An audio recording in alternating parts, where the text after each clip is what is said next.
Hello brother. Hello అండి. ఎక్కడి నుంచి వచ్చారండి మీరు?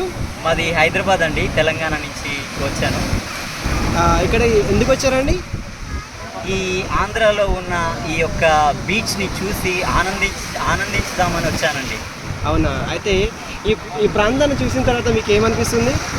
ఈ సుందరమైన ఈ సముద్రాన్ని చూసినప్పుడు ఈ ఒక్క సముద్రమే కాదు, ప్రపంచంలో 5 సముద్రాలు ఉన్నాయి. 5 సముద్రాలు అసలు ఎంత విశాలంగా ఉన్నాయో వర్ణనాతీతంగా ఉన్నాయని దీనిని చూస్తే నాకు అర్థమవుతుందండి. ఇంకా ఏమీ అనిపిస్తుందంటే అసలు ఈ సముద్రాలే ఇలా ఉంటే ఈ సముద్రాలు ఉన్న ఈ భూమి ఇంకెంత గొప్పగా ఉండాలి. అంత మాత్రమే కాదు కానీ 109 భూమండలాలు కలిపితే ఒక సూర్యమండలం ఏర్పడుతుందని సైంటిఫిక్గా రుజువు చేయబడింది. అలాగే 100 సూర్యమండలాలు కలిపితే ఆకాశంలో ఉన్న విశాలమైన ఆ నక్షత్ర సమూహాల్లో ఒక నక్షత్రంగా పోల్చబడుతుంది. అంటే కొన్ని బిలియన్ ట్రిలియన్ నక్షత్రాలు ఆకాశ మండలంలో అంత గొప్పగా ఉంటే వాటిని కలుగజేసిన జీవము కలిగిన దేవుడైన ఆయన ఇంకెంత గొప్పగా ఉండాలి.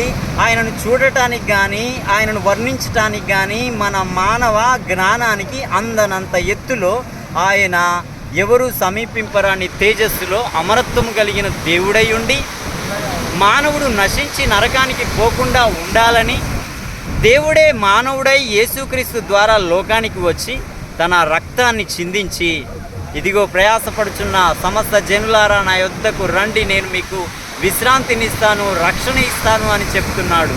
ఆయన మాట విని ఆయన యొద్దకు వచ్చి నీ పాపము నీవు ఒప్పుకుంటే ఈ సుందరమైన ఈ భూమండలంలోకి మించిన పరలోక రాజ్యాన్ని యుగయుగాలు పాలించే ఆధిక్యతను ప్రభు అయిన యేసుక్రీస్తు నీకు ఇవ్వటానికి ఆయన ఎల్లప్పుడూ సంసిద్ధంగా ఉన్నాడు. అయితే దీనికి నీవు సిద్ధమా? ఒకసారి ఆలోచించాల్సిందిగా నా స్నేహితునిగా నీకు నా యొక్క చిన్న మనవి. ఓకేనండి. థ్యాంక్ యూ అండి. ఓకే అండి, థ్యాంక్ యూ బ్రదర్.